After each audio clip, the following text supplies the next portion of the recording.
Pushpa, PRS commerce ಮೀಡಿಯಾದಿಂದ. ನಾನು ಇವತ್ತು ನಿಮಗೆ ಡ್ರಾಯಿಂಗ್ಸ್, ಇಂಟ್ರೆಸ್ಟ್ ಆನ್ ಡ್ರಾಯಿಂಗ್ಸ್ ಬಗ್ಗೆ ಕನ್ನಡದಲ್ಲಿ ಹೇಳ್ಕೊಡ್ತಾ ಇದ್ದೀನಿ, ಅಕೌಂಟೆನ್ಸಿ. ಸೊ ನಿಮಗೆ ಗೊತ್ತಿರೋ ಹಾಗೆ ಡ್ರಾಯಿಂಗ್ಸ್ ಅಂದ್ರೆ ಏನು ಅಂದ್ರೆ, ವೈಯಕ್ತಿಕ ಖರ್ಚಿಗೋಸ್ಕರ ವ್ಯವಹಾರದ ಹಣವನ್ನ ತಗೊಂಡ್ರೆ ಅದಕ್ಕೆ ನಾವೇನಂತ ಕರಿತೀವಿ, ಡ್ರಾಯಿಂಗ್ಸ್ ಅಂತ ಕರಿತೀವಿ.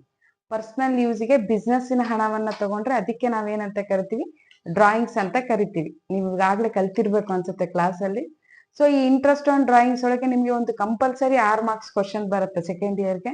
ದ ಫಸ್ಟ್ ಕ್ವಶನ್ ನಿಮಗೆ ಸೆಕ್ಷನ್ ಸಿ ಅಲ್ಲಿ ಬರೆಯೋದು ಇದೆ, 6 marks question interest on drawings. ಈ ಇಂಟ್ರೆಸ್ಟ್ ಆನ್ ಡ್ರಾಯಿಂಗ್ಸ್ ಅಲ್ಲಿ ನಿಮಗೆ 3 ಮೆಥಡ್ ಬರುತ್ತೆ. ಒಂದು ಡೈರೆಕ್ಟ್ ಮೆಥಡ್, ಒಂದು ಪ್ರೊಡಕ್ಟ್ ಮೆಥಡ್, ಒಂದು ಆವರೇಜ್ ಮೆಥಡ್. ಬಟ್ ಕಂಪಲ್ಸರಿ ಆಗಿ ನಿಮ್ಮ ಆನ್ಯುವಲ್ ಎಕ್ಸಾಮ್ ಬರೋದು ಪ್ರೊಡಕ್ಟ್ ಮೆಥಡ್. ಸೊ ಇದು ಸಿನ್ಸ್ ಫ್ರಮ್ 10 ಇಯರ್ಸ್, 10 ವರ್ಷದಿಂದ ನಿಮ್ಗೆ ಇದೇ ಕ್ವಶನ್ ಬರ್ತಾ ಇದೆ ಕ್ವಶನ್ ಪೇಪರ್ ಅಲ್ಲಿ. ಸೊ ಈ ವರ್ಷನು ಪ್ಯಾಟರ್ನ್ ಅಲ್ಲಿ ಚೇಂಜ್ ಆಗಲ್ಲ ಅನ್ಕೊಂಡಿದೀನಿ ನಾನು. Interest on drawings under product method. Product method ಅಂದ್ರೆ ಇದ್ರಲ್ಲಿ ನಾವೇನ್ ಮಾಡ್ಬೇಕು ಅಂದ್ರೆ, ವೈಯಕ್ತಿಕ ಖರ್ಚಿಗೋಸ್ಕರ ಹಣವನ್ನ ಏನ್ ಪಾರ್ಟ್ನರ್ ತಗೊಂಡಿರ್ತಾನೆ, ಆ ತಗೊಂಡಿರೋ ಡ್ರಾಯಿಂಗ್ಸ್ ಅಮೌಂಟ್ ಏನು ವೈಯಕ್ತಿಕ ಖರ್ಚಿಗೋಸ್ಕರ ಹಣವನ್ನು ತಗೊಂಡಿರ್ತಾನೆ, ಹಣಕ್ಕೋಸ್ಕರ ಅವ್ನು ಏನ್ ಮಾಡ್ಬೇಕು, ವ್ಯವಹಾರಕ್ಕೆ ಬಡ್ಡಿಯನ್ನ ಕಟ್ಟಬೇಕು, ಬಿಸ್ನೆಸ್ಸಿಗೆ ಇಂಟ್ರೆಸ್ಟ್ ಅನ್ನ ಕಟ್ಟಬೇಕು. ಪಾರ್ಟ್ನರ್ಶಿಪ್ ಬಿಸ್ನೆಸ್ ಇಂದ ಅವ್ನು ದುಡ್ಡನ್ನ ತಕೊಂಡಿದ್ರೆ ಆ ಪಾರ್ಟ್ನರ್ಶಿಪ್ ಬಿಸ್ನೆಸ್ ಗೆ ಅವ್ನಿಗೆ ಏನ್ ಕಟ್ಟಬೇಕು, ಇಂಟ್ರೆಸ್ಟ್ ಅನ್ನ ಕಟ್ಟಬೇಕು. ಆ ಇಂಟ್ರೆಸ್ಟ್ ಕಟ್ಟೋದನ್ನೇ ಕ್ಯಾಲ್ಕುಲೇಷನ್ ಮಾಡೋದು 3 ಮೆಥಡ್ ಇದೆ. ಅದ್ರಲ್ಲಿ ನಾನು ನಿಮ್ಗೆ ಇವತ್ತು ಹೇಳ್ಕೊಡ್ತಾ ಇರೋದು ಪ್ರೊಡಕ್ಟ್ ಮೆಥಡ್. ಪ್ರೊಡಕ್ಟ್ ಮೆಥಡ್ ಬಹಳ ಇಂಪಾರ್ಟೆಂಟ್, ಯಾಕಂದ್ರೆ ಎಕ್ಸಾಮ್ ಅಲ್ಲಿ ಇದು ಕಂಪಲ್ಸರಿ ಆಗಿ ನಿಮಗೆ ಬರೋ ಕ್ವಶನ್. ಸೊ ಪ್ರಾಬ್ಲಮ್ ಹೇಗಿರುತ್ತೆ ಅಂದ್ರೆ, ಎಕ್ಸ್ ಮತ್ತೆ ವೈ ಪಾರ್ಟ್ನರ್ಸ್ ಇದ್ರೆ ಅವರು ಪ್ರಾಫಿಟ್ ಅನ್ನ 2:1 ಪ್ರಕಾರ ಹಂಚ್ಕೊಳ್ತಾ ಇದ್ರೆ, ಎಕ್ಸ್ ಡ್ರಾಯಿಂಗ್ಸ್ ಕೊಟ್ಟಿರ್ತಾರೆ ನಿಮ್ಗೆ ಡ್ಯೂರಿಂಗ್ ದ ಇಯರ್. ಅವ್ರ ಡ್ರಾಯಿಂಗ್ಸ್ ಕೊಟ್ಟಿರ್ತಾರೆ. ಫಾರ್ ಎಕ್ಸಾಂಪಲ್ 1/4/2023 ನನ್ನ ಅಕೌಂಟಿಂಗ್ ಇಯರ್ ಸ್ಟಾರ್ಟ್ ಆದ್ರೆ, ಸೊ ಅವ್ರ drawings as for 1/4/2023 5,000. So 31/10/2023 6,000. Next 30th/11/2023 4,000. Next 1/1/2024 5,000. Next 31st/3/2024 4,000. So problem ಅಲ್ಲಿ ಈ ತರ ಕೊಟ್ಬಿಟ್ಟು, so you need to charge rate of interest. ಎಷ್ಟು ಹೇಳ್ತಾರೆ, rate of interest 10% per annum on drawings.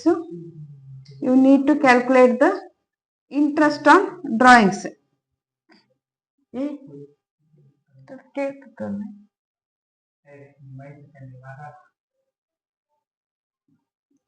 Interest on drawings. So charge rate of interest 10% per annum on drawings. Interest on drawings calculate ಮಾಡಿ ಅಂತ problem ಅಲ್ಲಿ ಕೊಟ್ರೆ 10% ಅಂತ ಕೊಟ್ರೆ, so ಈ ತರ ನಿಮಗೆ ಕೊಟ್ರೆ ಅಕೌಂಟಿಂಗ್ ಇಯರ್ ನೀವು ಏನಂತ ಕನ್ಸಿಡರ್ ಮಾಡ್ಕೋಬೇಕು. ನಮಗೆ ಅಕೌಂಟಿಂಗ್ ಇಯರ್ ಏಪ್ರಿಲ್ಗೆ ಸ್ಟಾರ್ಟ್ ಆಗುತ್ತೆ. ಏಪ್ರಿಲ್ 2023ಗೆ ಸ್ಟಾರ್ಟ್ ಆದ್ರೆ ನಮ್ಮ ಅಕೌಂಟಿಂಗ್ ಇಯರ್ ಯಾವಾಗ ಕ್ಲೋಸ್ ಆಗುತ್ತೆ, 31/3/2024. ಟೋಟಲ್ ಆಗಿ ನಮ್ಗೆ 12 ಮಂತ್ಸ್ ಕನ್ಸಿಡರ್ ಮಾಡ್ಕೋಬೇಕು. ಸೊ ನಮಗೆ ಹೊಸ ವರ್ಷ ಅಂದ್ರೆ ನಾವು ಯುಗಾದಿನ ಹೊಸ ವರ್ಷ ಅಂತ ತಿಳ್ಕೊಳ್ತೀವಿ. ಸೊ ಯುಗಾದಿ ಹೊಸ ವರ್ಷ, ಯುಗಾದಿ ಹಬ್ಬ ಯಾವಾಗ ಬರುತ್ತೆ, ಏಪ್ರಿಲ್ ಅಲ್ಲಿ ಬರುತ್ತೆ. ಸೊ ಏಪ್ರಿಲ್ ಅಲ್ಲಿ ಬಂದ್ರೆ ನಮ್ಗೆ ಮಾರ್ಚ್ ಅಲ್ಲಿ ಏನಾಗುತ್ತೆ, ಅಕೌಂಟಿಂಗ್ ಇಯರ್ ಕ್ಲೋಸ್ ಆಗುತ್ತೆ. ಸೊ ಇಲ್ಲಿ ಎಷ್ಟು ಬರುತ್ತೆ, 12 ತಿಂಗಳು ಬರುತ್ತೆ. ಸೊ ಎಷ್ಟು ಬರುತ್ತೆ, 12 ತಿಂಗಳು ಬರುತ್ತೆ. 12 ತಿಂಗಳಿಗೆ ಒಂದು ವರ್ಷಕ್ಕೆ ಎಷ್ಟು ರೇಟ್ ಆಫ್ ಇಂಟ್ರೆಸ್ಟ್ ಕೊಡ್ತಾ ಇದೀವಿ ಅಂತ ಕ್ಯಾಲ್ಕುಲೇಷನ್ ಮಾಡ್ಬೇಕು. ಸೊ ಈ ತರ ನಿಮ್ಗೆ ಪ್ರಾಬ್ಲಮ್ ಅಲ್ಲಿ ಕ್ವಶನ್ ಬಂದಿರುತ್ತೆ. ಈ ತರ ಕ್ವಶನ್ ಬಂದ್ರೆ ಫಸ್ಟ್ ಸ್ಟೆಪ್ ನಂಬರ್ 1 ನೀವು ಮಾಡ್ಬೇಕಾಗಿರೋದೇನು ಅಂದ್ರೆ, ಫಸ್ಟ್ ಒಂದು ಟೇಬಲ್ ಹಾಕೋಬೇಕು. ಸ್ಟೆಪ್ ನಂಬರ್ 1 ಈ ಪಾಯಿಂಟ್ ಪ್ರಕಾರನೇ ಬರಿಬೇಕು. ನೀವು ಕ್ಯಾಲ್ಕುಲೇಷನ್ ಆಫ್ ಟೋಟಲ್ ಪ್ರಾಡಕ್ಟ್ ಅಂತ ಬರಿಬೇಕು. ಅದ್ರ ಹೆಡ್ಡಿಂಗ್ ಏನಂತ ಬರಿಬೇಕು, ಕ್ಯಾಲ್ಕುಲೇಷನ್ ಆಫ್ ಟೋಟಲ್ ಪ್ರಾಡಕ್ಟ್ ಅಂತ. So calculation of total product ಬರ್ಬಿಟ್ಟು ಇದರಲ್ಲಿ ಫಸ್ಟ್ ಡೇಟ್ ಕಾಲಮ್ ಬರುತ್ತೆ.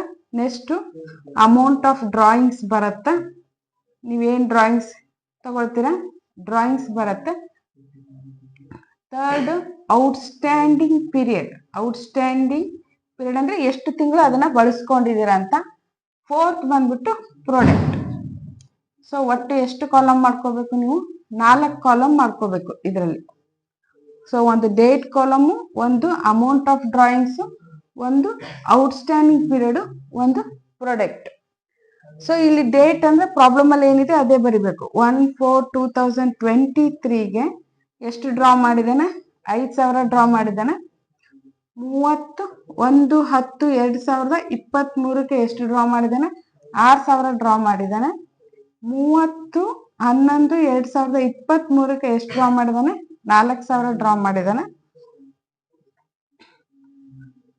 ಮತ್ತೆ 1/1/2024ಕ್ಕೆ ಎಷ್ಟು ಡ್ರಾ ಮಾಡಿದಾನೆ? 5,000 ಡ್ರಾ ಮಾಡಿದಾನೆ. ಸೊ 31/3/2024ಕ್ಕೆ 4,000 ಡ್ರಾ ಮಾಡಿದಾನೆ. ಕರೆಕ್ಟಾ?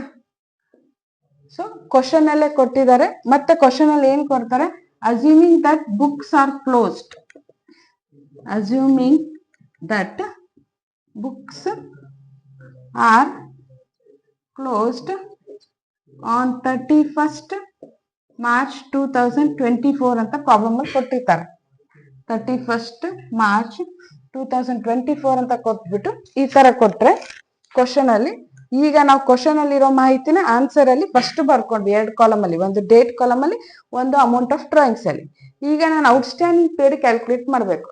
ಔಟ್ಸ್ಟ್ಯಾಂಡಿಂಗ್ ಪೀರಿಯಡ್ ಕ್ಯಾಲ್ಕುಲೇಟ್ ಮಾಡ್ಬೇಕಂದ್ರೆ ಒಂದು ಈಸಿ ಮೆಥಡ್ ಏನು ಅಂದ್ರೆ, ಮೊದ್ಲ ಡೇಟ್ಸ್ ನ ಬರ್ಕೊಂಡ್ಬಿಡೋಣ.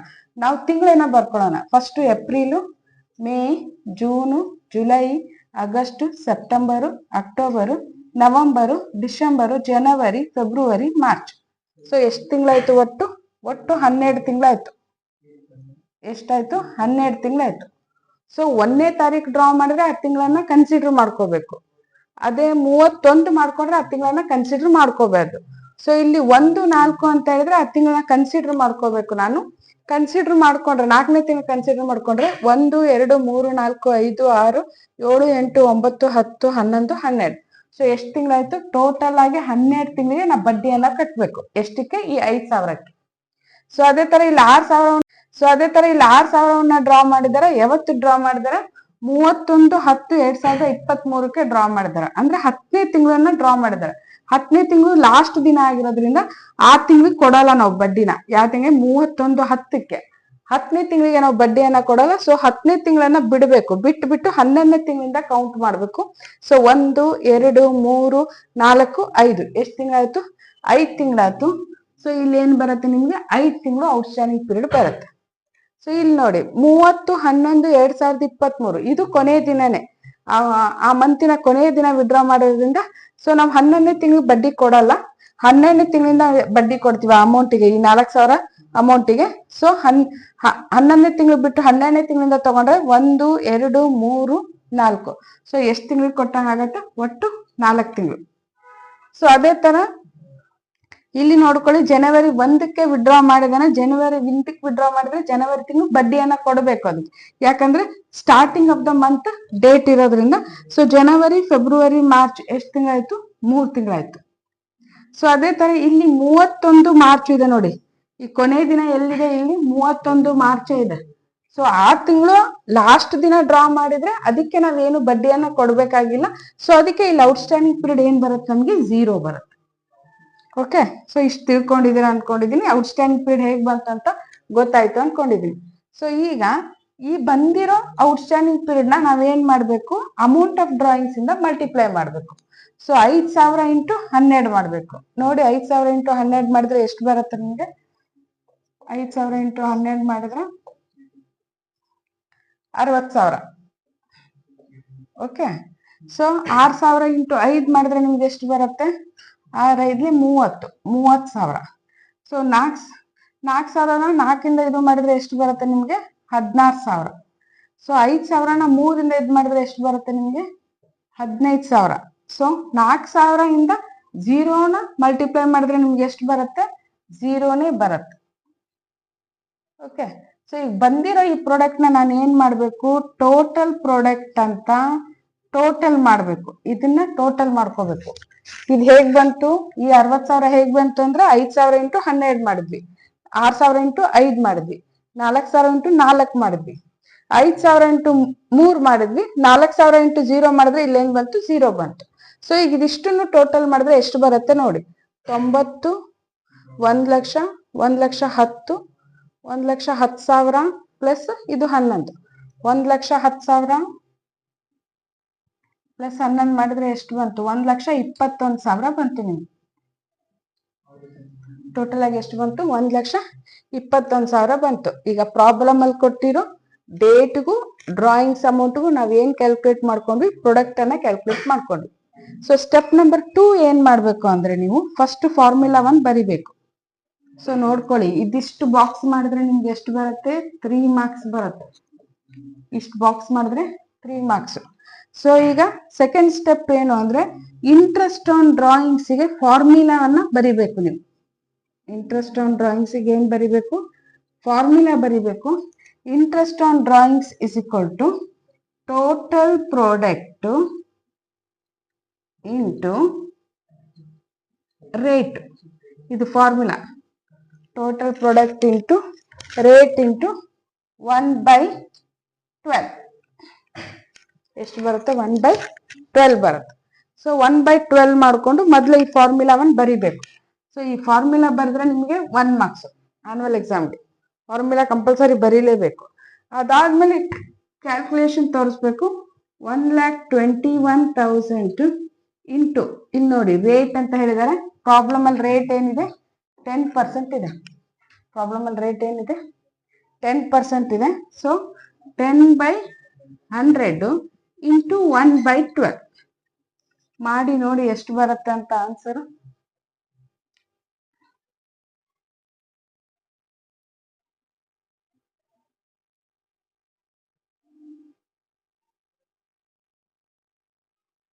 ಸೊ 1,21,000 ಇಂಟು 10/100 ಇಂಟು 1/12 ಮಾಡಿದ್ರೆ ನಿಮ್ಗೆ ಆನ್ಸರ್ ಎಷ್ಟು ಬರುತ್ತೆ? ಕ್ಯಾಲ್ಕುಲೇಟರ್ ಅಲ್ಲಿ ಮಾಡಿ ನೋಡಿ. ಅದು 1,008 ರೂಪಾಯಿ 33 ಪೈಸಾ. ಸೊ ನೀವು 33 ಪೈಸೆ ತೋರಿಸ್ತಾ ಇದ್ರು ನಡೆಯುತ್ತೆ. 1,008 ರೂಪಾಯಿ ಏನ್ ಬಂತು? ಟೋಟಲ್ ಆಗಿ ನೀವು ಬಡ್ಡಿ ಕಟ್ಟಬೇಕಾಗಿರೋದು. ಇಷ್ಟು ಹಣವನ್ನ ನೀವು ವ್ಯವಹಾರದಿಂದ ವಿಡ್ರಾ ಮಾಡ್ಕೊಂಡಿರ್ತೀರ, ಬಿಸ್ನೆಸ್ ಇಂದ ವಿಡ್ರಾ ಮಾಡ್ಕೊಂಡಿರ್ತೀರ. ಆ ಬಿಸ್ನೆಸ್ ಇಂದ ವಿಡ್ರಾ ಮಾಡ್ಕೊಂಡಿರೋ ಅಮೌಂಟಿಗೆ ನೀವು ಕಟ್ಟಬೇಕಾಗಿರೋ ಇಂಟ್ರೆಸ್ಟ್ ಎಷ್ಟು? 1,008 ರೂಪಾಯಿ. ಸೊ ಈ ತರ ಕ್ಯಾಲ್ಕುಲೇಷನ್ ಮಾಡುದು. Step 1 calculation of total product ಮಾಡಬೇಕು. ಸ್ಟೆಪ್ 2 ಇಂಟ್ರೆಸ್ಟ್ ಆನ್ ಡ್ರಾಯಿಂಗ್ಸ್ ಮಾಡಬೇಕು. ಸ್ಟೆಪ್ 3 ಆನ್ಸರ್ ಅನ್ನ ಫೈಂಡ್ ಔಟ್ ಮಾಡಬೇಕು. ಸೊ ಈ ಫಾರ್ಮುಲಾಗೆ 1 ಮಾರ್ಕ್ಸ್, ಈ ಬಾಕ್ಸ್ಗೆ 3 ಮಾರ್ಕ್ಸ್, ಈ ವರ್ಕಿಂಗ್ಗೆ 1 ಮಾರ್ಕ್ಸ್, ಲಾಸ್ಟ್ ಬಂದಿರೋ ಆನ್ಸರ್ಗೆ 1 ಮಾರ್ಕ್ಸ್ ಅಂತ ಟೋಟಲ್ ಆಗಿ 6 ಮಾರ್ಕ್ಸ್. ಈ ತರವಾಗಿ ಈ ಟೋಟಲ್ ಪ್ರಾಡಕ್ಟ್ ಗೆ ಡಿವೈಡ್ ಆಗಿದೆ. ಸೊ ನಿಮ್ಗೆ ಏನಾದ್ರೂ ಕನ್ಫ್ಯೂಷನ್ಸ್ ಇದ್ರೆ ದಯವಿಟ್ಟು ನೀವು ಕಮೆಂಟ್ ಸೆಕ್ಷನ್ ಅಲ್ಲಿ ಬರೆದು ಕಳಿಸ್ಬೋದು. ಸೊ ನಿಮ್ಗೆ ಇನ್ನೂ ಹೆಚ್ಚಾಗಿ ಏನಾದ್ರೂ ಈ ತರ ಕನ್ನಡ ವಿಡಿಯೋ ಬೇಕು ಅಂದ್ರೆ ನನ್ನ ಸೆಕ್ಷನ್ ಅನ್ನ ಸಬ್ಸ್ಕ್ರೈಬ್ ಮಾಡ್ಕೊಳ್ಳಿ ಪ್ಲೀಸ್. Thank you.